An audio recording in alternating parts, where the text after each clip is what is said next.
ফেরাউন তো বোকা ছিল না।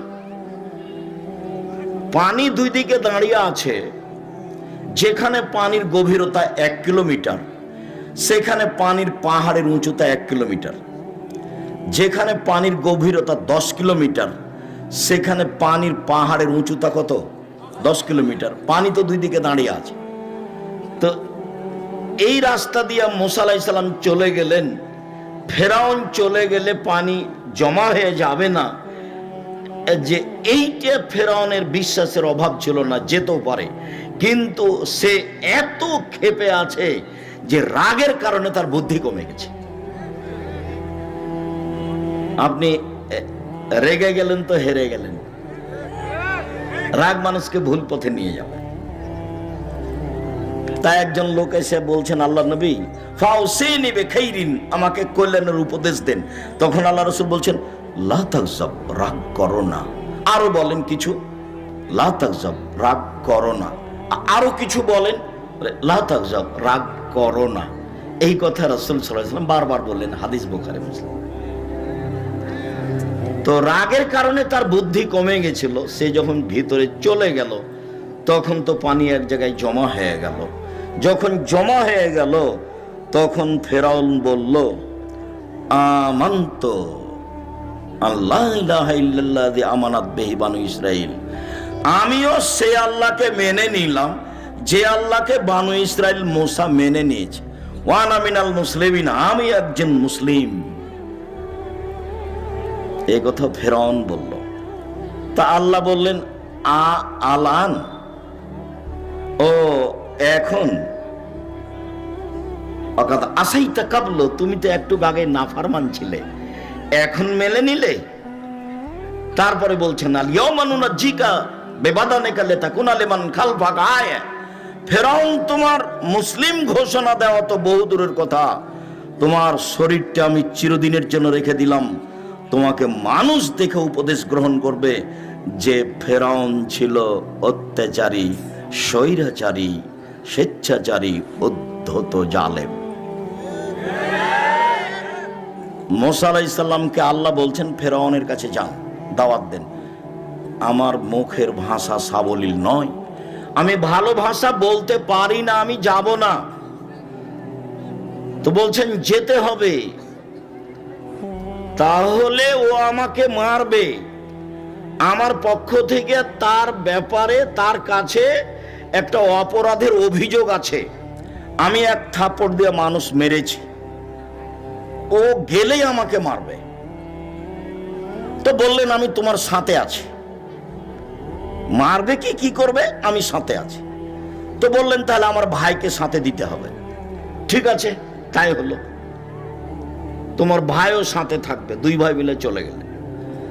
গিয়েই বললেন, বানি ইসরায়েলকে ছেড়ে দেন, মানে স্বাধীনতা চাইতে হবে। বানি ইসরায়েলকে দাস দাসীতে পরিণত করে রেখেছেন, বানি ইসরায়েলকে ছেড়ে দেন। তখন ফেরাউন বলতে লাগলো, তোমাকে কি আমি শিশুকালে লালন পালন করিনি? তুমি কি বহু বছর আমার মাঝে থাকনি? ফেরাউন বলছে, তুমি যা করেছো তা করেছো, তুমি তোমার কর্ম করেছো, এক থাপ্পড়ে তুমি মানুষ মেরেছো, তুমি বড় অকৃতজ্ঞ। এটা ফেরাউন বলল। তখন মুসা আলাইহিস সালাম বলছেন, আমি যা করেছি তা করেছি, আমি ভুল পথে ছিলাম, মানে এক থাপ্পড়ে মানুষ মেরেছি, এটাই ঠিক, আমি তখন ভুল পথে ছিলাম। আমি তোমার ভয়ে দেশ ছেড়েছি। আমার প্রতিপালক আমার প্রতি দয়া করেছেন, আমাকে জ্ঞানে গুণে পূর্ণ করেছেন, তিনি আমাকে নবী করেছেন। তুমি আমার প্রতি অনুগ্রহ করেছ, অনুগ্রহ করে তুমি খোঁটা দিয়েছ, খোঁটা দিয়ে তুমি বানি ইসরায়েলকে দাস দাসীতে পরিণত করেছ, তুমি বড় উদ্ধত স্বৈরাচার, সীমা লঙ্ঘন করেছ। জালেমের বিচার দুইবার হবেই। রাসূল সাল্লাল্লাহু আলাইহি সাল্লাম বললেন যে বাঁচার পথ তিনটে। এক, নিজেকে কন্ট্রোলে রাখো, বাড়ির বাইরে যায় না। দুই, মুখখান বন্ধ রেখো, মুখ ব্যবহার করো না। 3, পাপের জন্য কাঁদো, জান্নাত পেয়ে যাবে। 1, মুখ বন্ধ রেখো। ভালো কথা ছাড়া মুখ দিয়ে ব্যবহার করতে পারবে না। চিরদিনের জন্য আড্ডা পিটা হারাম। দোকানে বসে ল্যাংটা মেয়ে নাচবে, আর আপনি বসে চক্ষু ঠান্ডা করবেন, কলিজা ঠান্ডা করবেন, মনটা ঠান্ডা করবেন। এই নোংরা নেক্কারজনক জঘন্য কাজ ত্যাগ করতে হবে। চিরদিনের জন্য দোকানে বসে আড্ডা পিটা হারাম। 2 জন যেখানে বসে আছে সেখানে যাবেন না। উপার্জন করে খান, 5 ওয়াক্ত সালাত আদায় করবেন, এশার সালাত আদায় করে ঘুমিয়ে যাবেন। রাত 10টায় ঘুমিয়ে যাবেন, রাত 3টায় উঠবেন, 5 ঘন্টা ঘুম হয়েছে। 3টায় উঠে কিছু 2 রাকাত সালাত আদায় করবেন, প্রয়োজনীয় জিনিস আল্লাহর কাছে চাইবেন। রাত 3টার পরে আল্লাহ মানুষের নিকটে হয়ে যায়। রাত 3টার পরে যদি মানুষ উঠে, তখন মানুষ কার নিকটে হয়ে যায়? আল্লাহর নিকটে হয়ে যায়। তখন যা বলে সেটাই গ্রহণ হয়। একাধিক সহিহ হাদিস, সে আলোচনা এখন নয়। আপাতত এই যে জাহান্নাম থেকে বাঁচার 1 নাম্বার পথ, মুখ বন্ধ রেখো। মুখ ব্যবহার করতে হবে না, ক্ষমতা দেখাতে হবে না। দাপট দেখে 2 দিন বেঁচে থাকার প্রয়োজন নেই। দাপট হারিয়ে যাবে, দাপট হারিয়ে যাবে, চিরদিন থাকবে না। ক্ষমতা চিরদিন থাকার জিনিস নয়। জরুরি প্রয়োজন ছাড়া বাড়ির বাইরে যাওয়া হবে না। উপার্জন করে আসবেন, বাড়িতে ঢুকবেন, আহাল পরিবার আছে, ছেলে মেয়ে আছে, তাদের সাথে থাকেন, কথা বলেন। 10টায় ঘুমে, এই ছেলে, জায়গার তুলনায় উপস্থিতি অনেক বেশি। আমি আপনাদেরকে আন্তরিকভাবে অনুরোধ জানাচ্ছি, আমাকে দেখতে পান আর না পান, দয়া করে মুখখান বন্ধ রাখেন কিছু সময়। আপনাকে আমি জোরালোভাবে আন্তরিকভাবে অনুরোধ জানাচ্ছি, আমি আপনার জন্য এসেছি। আপনার আমি কিছু না কিছু উপকার করবই করব ইনশাআল্লাহ। আপনি দয়া করে কোনো সুবিধা নিতে চায়েন না। এখন এরা আপনাকে সুবিধা দিতে পারবে না। কাজে আপনি মুখখান বন্ধ রাখলে আরো 5 জন কিছু শুনবে, আপনিও কিছু শুনবেন। আর এখন যদি আপনি আপনার প্রয়োজন মিটান বা দোকান পাশে বসে কথা বলেন, তাহলে আপনার এই চরিত্রকে আমি ঘৃণা করি। আমি আব্দুর রাজ্জাক বিন ইউসুফ, চাঁপাইনবাবগঞ্জের মানুষ, মানে আমি আপনার কাছের মানুষ।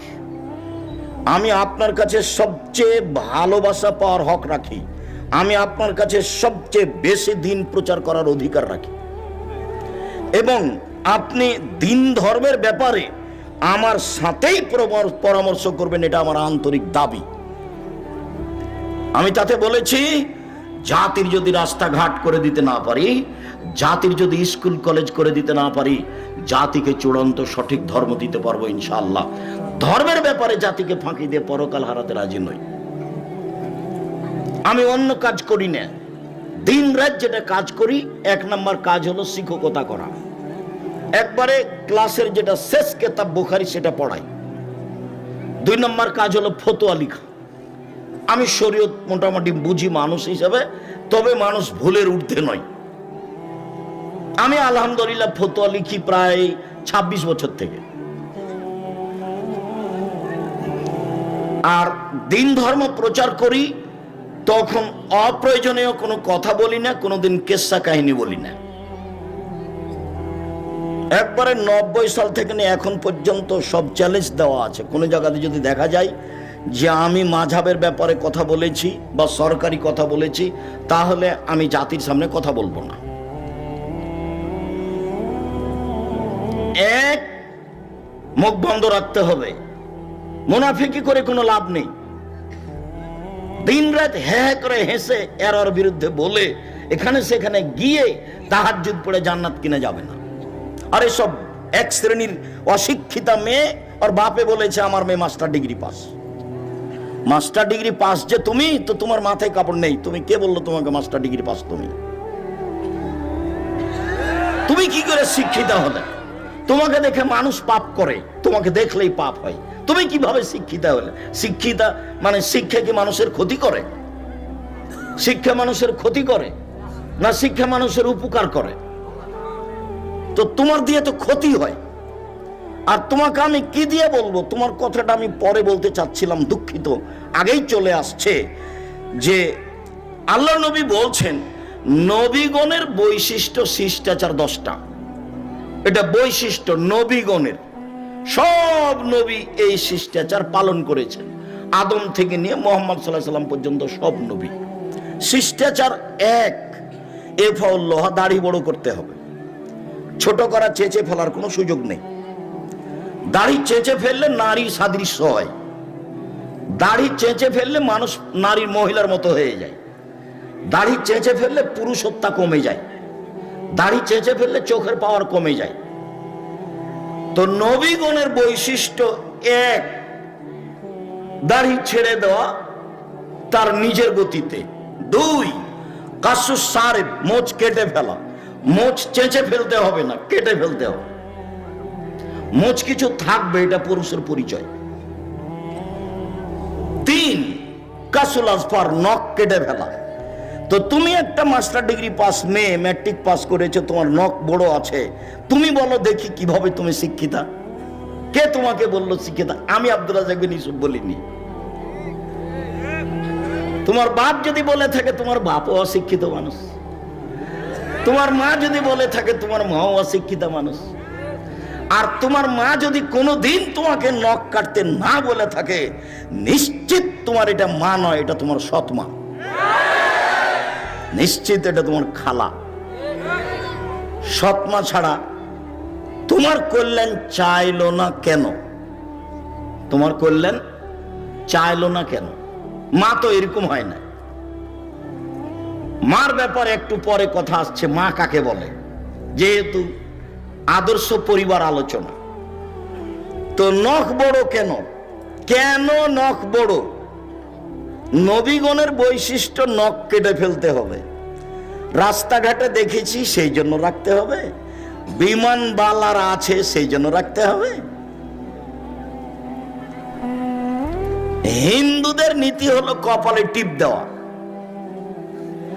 হিন্দুদের নীতি হলো কপালে টিপ দেওয়া। তোমার কপালে টিপ কেন? ইহুদি খ্রিস্টানদের পতিতালয়ের মেয়েদের বৈশিষ্ট্য হচ্ছে নখে নেইল পালিশ দেওয়া।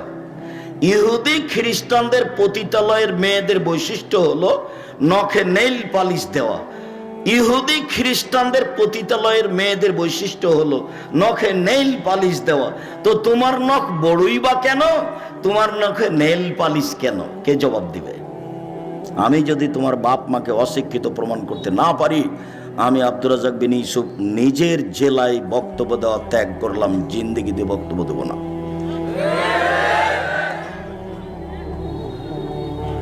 শিক্ষিত হও, চেষ্টা কর। মানুষই চেষ্টা করতে পারে, গরু ছাগল নয়। পশু প্রাণী পারে না।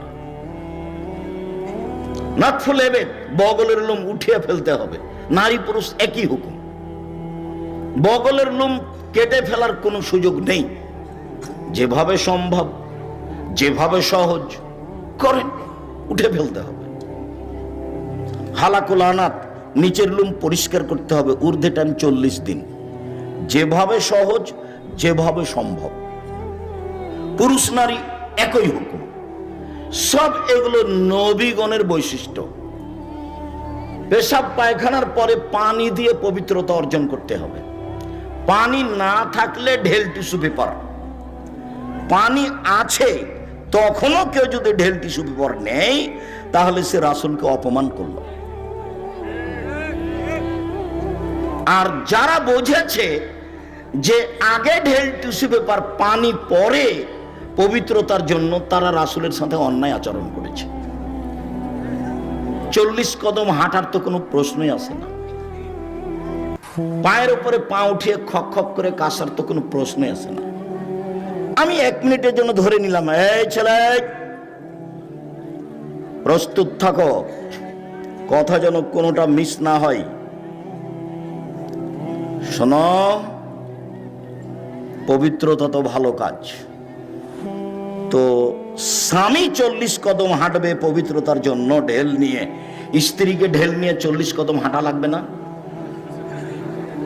ধর্ম কি একজনের জন্য? স্ত্রীকে পায়ের উপরে পা উঠাতে হবে না? স্ত্রীকে পবিত্রতার জন্য খক খক করে কাশতে হবে না, ভুল হিসাব। রাসূলের কাছে থাকেন, পথ সহজ হবে।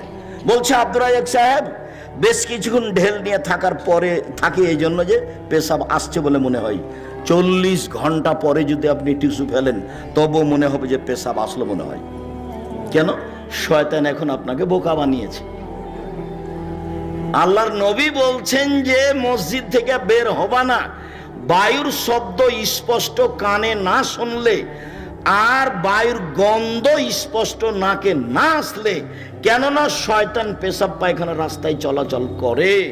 তুমি যদি সন্দেহের মধ্যে পড়ো তাহলে শয়তান তোমাকে বোকা বানাবে। আপনি এখন বলেন যে পেশাব এসে যদি কাপড় ভিজে যায় তবু আর উজু করবো না, এই সর সর শয়তান সর, কাপড় ভিজে যায় তুই সর এখান থেকে, তারপরে কোনো কথা, নইলে আপনি টিকতে পারবেন না। পাপের জন্য কাঁদুন, কথা এখানে সংক্ষিপ্ত করছি, একটা কথা থাকলো, পাপের জন্য কাঁদুন। রাসূল সাল্লাল্লাহু আলাইহি সাল্লাম বলেন, লা ইয়ালিজার রাজুলুন নারা বাকা মিন খাশিয়াতিল্লাহ হাত্তা ইয়ালিজাল লাবানু ফি দারে। গাভীর বাঁট ওলান থেকে চাপ দিয়ে দুধ বের করে ভিতরে ঢোকানো যায় না যেমন, আল্লাহর ভয়ে কাঁদে যে সে জাহান্নামে যাবে না তেমন।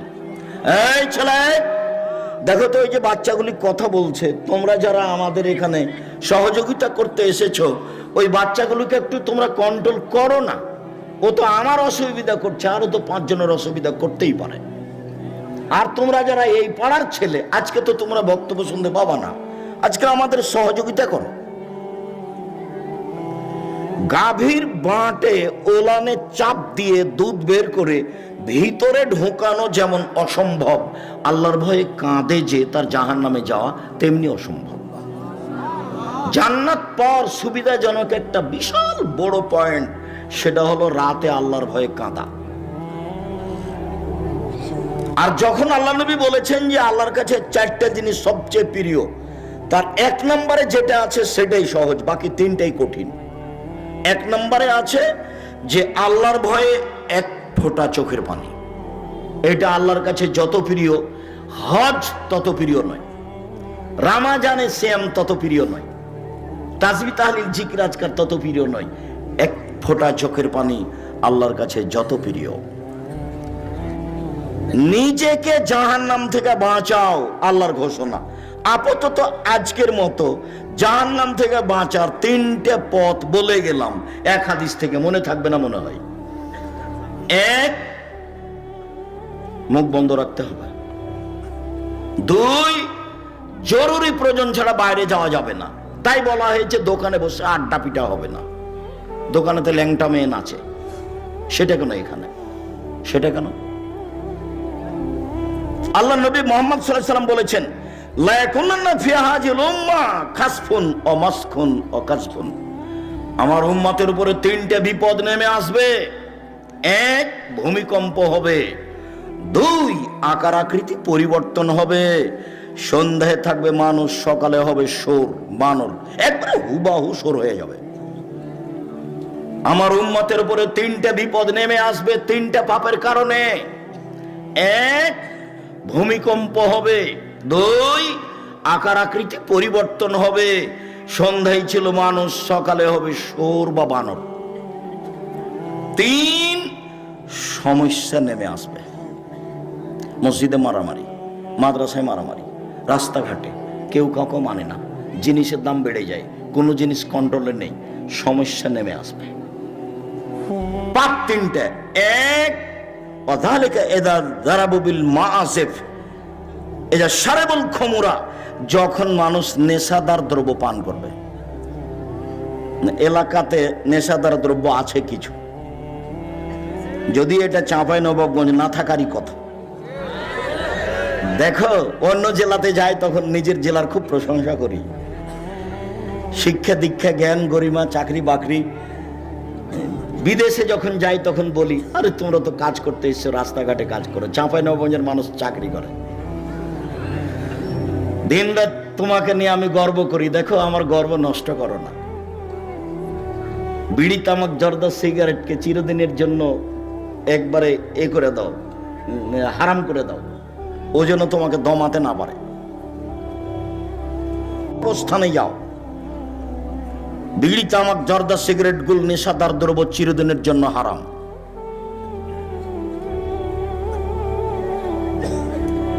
রাসূল সাল্লাল্লাহু আলাইহি ওয়াসাল্লাম বললেন, আমার উম্মতের উপরে তিনটা বিপদ নেমে আসবে তিনটা পাপের কারণে। এক, আমার উম্মত যখন নেশাদার দ্রব্য পান করবে তখন তিনটা বিপদ নেমে আসবে। দুই, জাহারাতিল কায়নাত, মেয়েরা যখন নাচবে, সব মোবাইলে মেয়ে নাচে, সব দোকানে মেয়ে নাচে, প্রায় সব বাড়িতে মেয়ে নাচে, বড় বিশাল টিভি আছে, ইন্ডিয়ান মেয়ে নাচছে, জান ঠান্ডা হয়ে যাচ্ছে, কলিজা সহাত হয়ে যাচ্ছে, চক্ষু ঠান্ডা হয়ে যাচ্ছে, ধর্ম পাগল হয়ে গেছে। রাসূল সাল্লাল্লাহু আলাইহি সাল্লাম বলেন, তিন শ্রেণীর মানুষ জান্নাতে যাবে, যাবেই যাবে। তার এক শ্রেণীর মানুষ হচ্ছে অপর নারীকে দেখে যে চক্ষু নিচু করে। নেন এবার তোমার বড় মোবাইলের কি হবে? আমার কাছে একটা বাটন ছোট মোবাইল আছে, রিং হলে আমি শুধু অন করতে পারি। তুমি আমাকে বলেছো যে আব্দুর রাজ্জাক সাহেব আমার নামটা একটু সেভ করে রাখতেন, কিন্তু আমি সেভ করতে পারি না, আমি শুধু অন করতে পারি। ও দিয়ে জামিয়া সালাফিয়া চলে, মানুষের সাথে ওইটা দিয়েই কথা বলি। এদেশের সর্ববৃহৎ প্রতিষ্ঠান, শিক্ষা গুণে, শিক্ষক গুণে, শিক্ষক সংখ্যায়, ছাত্র সংখ্যায়, প্রতিষ্ঠানের আয়তনে এদেশের সর্ববৃহৎ প্রতিষ্ঠান জামিয়া সালাফিয়া। জামিয়া সালাফিয়াতে ইন্ডিয়ান, সৌদি আরব, বাংলাদেশের প্রায় 300 জন শিক্ষক শিক্ষিকা প্রতিষ্ঠানে পাঠদান করে থাকেন। এখন চলমান 4 জন আছেন মদিনা বিশ্ববিদ্যালয়ের, 4 জনই টিচার, তারা ওখান থেকে এসে শিক্ষা দিচ্ছে। সেদিন আপনারা দেখে এসেছেন, তার নাম জামিয়া সালাফিয়া। জামিয়া সালাফিয়ায় প্রায় 5000 ছেলে মেয়ে পড়াশোনা করে।